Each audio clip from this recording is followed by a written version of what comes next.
रिंकू, हाँ जी। ये देख। आगे तो चले। सत श्री अकाल बीजी। सत श्री अकाल पुत्र। अब साफ दिखाई दे रहा है बीजी। बहुत साफ दिखाई दे रहा है। बीजी इतने टाइम बाद नए चश्मे बनवा ही लिए। किसी अपने ने पैसे भेजे और हर महीने पैसे भेजेंगे। वाह। ਫੋਨਾਂ ਤੇ ਟੂ ਟੂ ਹੋਊਗੀ ਤੁਹਾਡੇ 1 ਤਰੀਕ ਤੋਂ ਬਾਅਦ। ਇਹ ਤੁਹਾਡੇ ਪੈਸੇ ਨੇ, ਇਹਦੇ ਨਾਲ ਕੋਈ ਅਮੀਰ ਨਹੀਂ ਹੋ ਜਾਣਾ ਤੁਸੀਂ। ਮਾਵਾਂ ਭੈਣਾਂ ਨੂੰ ਸਤਿਕਾਰ ਦੇ ਕੇ ਮੈਨੂੰ ਖੁਸ਼ੀ ਮਿਲਦੀ ਹੈ ਇਸ ਗੱਲ ਦੀ। मुख्यमंत्री माँ बेटी सत्कार योजना, आपका अपना भगवंत मान। अस्सलाम वालेकुम दोस्तों, आज 31 जुलाई है। मैं आपका दोस्त नदीम अकरम हाजिर हूँ मिडल ईस्ट की 12 बड़ी और सनसनीखेज खबरों के साथ। गजा में हमास के हथियार डालने के ऐतिहासिक रोड मैप से लेकर बहरीन में अमेरिकी एयरबेस पर ईरानी ड्रोन हमले तक, बाब अल मंदेब में जहाजों पर मिसाइल दागने से लेकर सऊदी अरब के यमन पर बड़े हमले की तैयारियों तक, मिडिल ईस्ट का मैदान जंग पूरी तरह गर्मा चुका है। आइए देखिए आज की हर एक बड़ी खबर की पूरी हकीकत पल पल न्यूज पर, जो है आपकी खबर आपका भरोसा। जहां पहली खबर देख सकते हैं, गजा बोर्ड ऑफ पीस का बड़ा दावा। दोस्तों, गजा बोर्ड ऑफ पीस का कहना है कि उसकी अमली योजना का मकसद हमास को निहत्था करना और गजा से इजरायली सेना की वापसी के लिए रास्ता साफ करना है। सोशल मीडिया प्लेटफॉर्म एक्स पर अपनी पोस्ट में बोर्ड ने कहा कि यह कदम गजा के लोगों के लिए बड़े फायदों की उम्मीद जगाता है, जो एक बेहतर मुस्तकबिल के लिए बहुत लंबा इंतजार कर चुके हैं। बोर्ड ने जोर देकर के कहा कि इस योजना को लागू करना ही अब सबसे बड़ा पड़ाव है। इसके लिए National Committee for the Administration of Gaza के साथ काम किया जा रहा है, ताकि इंटरनेशनल स्टेबलाइजेशन फोर्स की मदद से उसे पूरी ताकत दी जा सके। इसका मकसद गजा में कानून का राज, सुरक्षा और इंसानी मदद का बेहतर बनाना है। वहीं आप ये दूसरी खबर देखिए, हमास ने हथियार छोड़ने और रोड मैप लागू करने पर जताई सहमति। दोस्तों, बोर्ड ऑफ पीस के देशों में मिस्र, कतर, तुर्की, अमेरिका ने यह ऐलान किया है कि हमास गजा सीजफायर के अगले चरणों को लागू करने के लिए एक रोड मैप पर सहमत हो गया है। यह समझौता अमेरिकी राष्ट्रपति डोनाल्ड जे ट्रंप के उस विजन को आगे बढ़ाने के लिए महीनों से चल रही गंभीर और निष्पक्ष बातचीत का नतीजा है, जो कॉम्प्रेसिव पीस प्लान और संयुक्त राष्ट्र सुरक्षा परिषद के प्रस्ताव 2803 के तहत गजा में नए शासन, सुरक्षा, मानवीय राहत और पुनर्निर्माण को आर्थिक सुधार की बात करता है। इस रोड मैप को एक बड़ी ऐतिहासिक कामयाबी माना जा रहा है। पहली बार हमास ने आधिकारिक तौर पर अपने सभी हथियार सौंपने की व्यवहारिक योजना पर प्रतिबद्धता जताई है, जिसके बाद गजा से इजरायली सेना की वापसी होगी। ये कदम गजा के लोगों के लिए एक बेहतर मुस्तकबिल है और इजराइल के लोगों के लिए सुरक्षा की उम्मीद लेकर आया है। अब पूरा ध्यान इस समझौते को जमीन पर लागू करने पर है। बोर्ड ऑफ पीस ने National Committee for the Administration of Gaza के साथ मिलकर काम किया है, जो जल्द ही इंटरनेशनल स्टेबलाइजेशन फोर्स के सहयोग से पूरी ताकत संभालेगी और गजा में कानून व्यवस्था, सुरक्षा और मानवीय मदद में तेजी लाएगी। वहीं आप ये तीसरी खबर देखिए, सीरिया के राष्ट्रपति अहमद अल शरा की मोहम्मद बिन सलमान से बातचीत।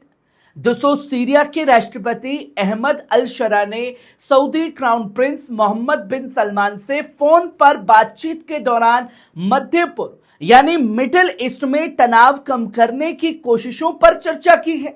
सऊदी प्रेस एजेंसी स्पा के मुताबिक ये बातचीत गुरुवार को हुई।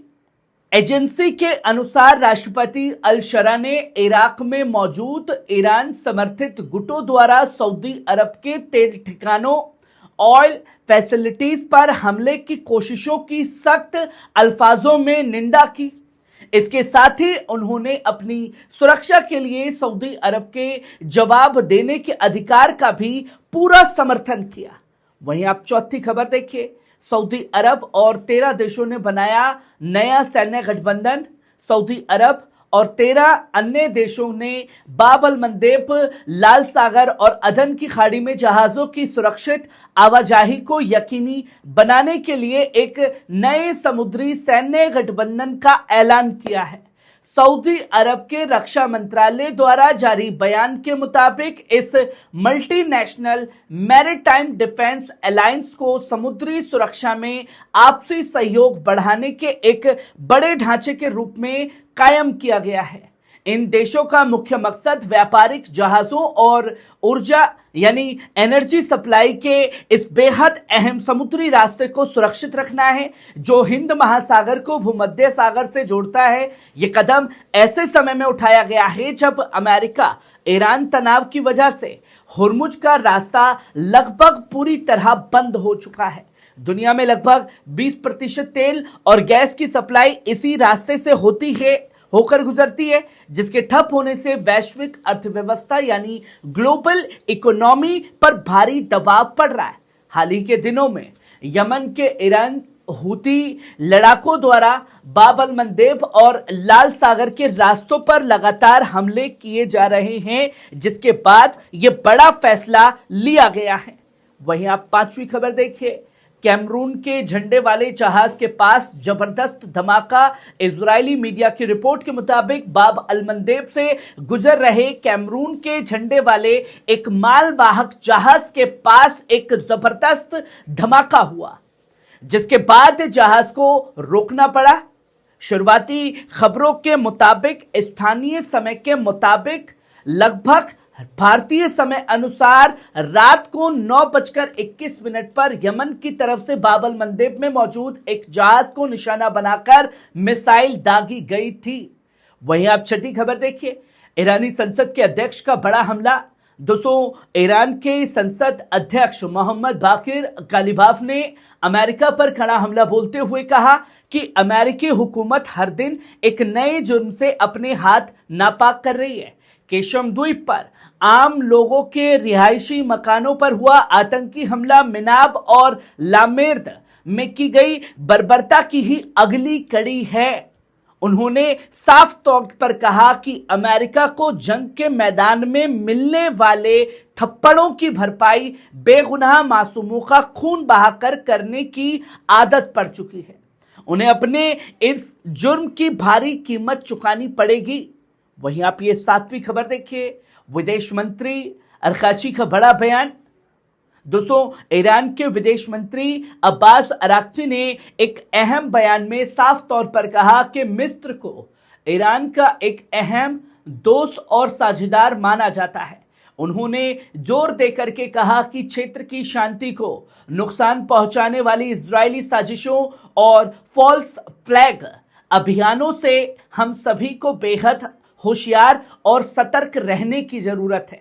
अराक्ची ने आगे साफ तौर पर कहा कि खतरा बिल्कुल साफ और साझा है, जो मुस्लिम देशों की एकजुटता और भाईचारे से डरता है। वहीं आप आठवीं खबर देखिए, अंसारुल्लाह का बड़ा आरोप। दोस्तों, अंसारुल्लाह के रहनुमा ने सऊदी अरब पर बेहद गंभीर इल्जाम लगाते हुए कहा कि सऊदी हुकूमत ने खाना काबा का मुकद्दस गिलाफ एप्स्टीन को तोहफे में दिया है ताकि वे इसे अपने जूतों से रौंदने और शैतानी रस्मों के लिए इस्तेमाल कर सके।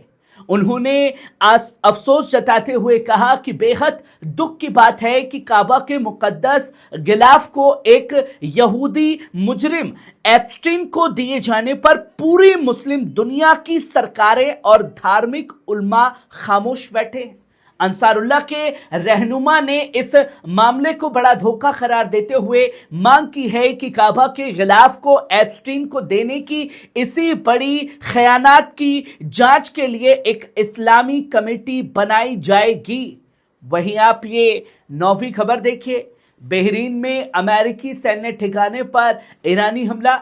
दोस्तों, ईरानी सेना और आईआरजीसी ने यह दावा किया है कि उसने बहरीन में स्थित अमेरिका के शेख ईसा एयरबेस पर अटैक ड्रोन से हमला किया है।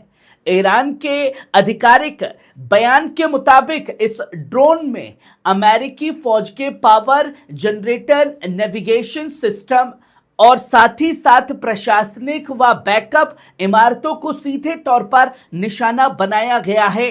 वहीं आप ये 10वीं खबर देखिए। द गार्जियन का बड़ा दावा। द गार्जियन की रिपोर्ट के मुताबिक सऊदी अरब यमन के खिलाफ समुद्री और संभावित जमीनी हमले की बड़ी तैयारी कर रहा है।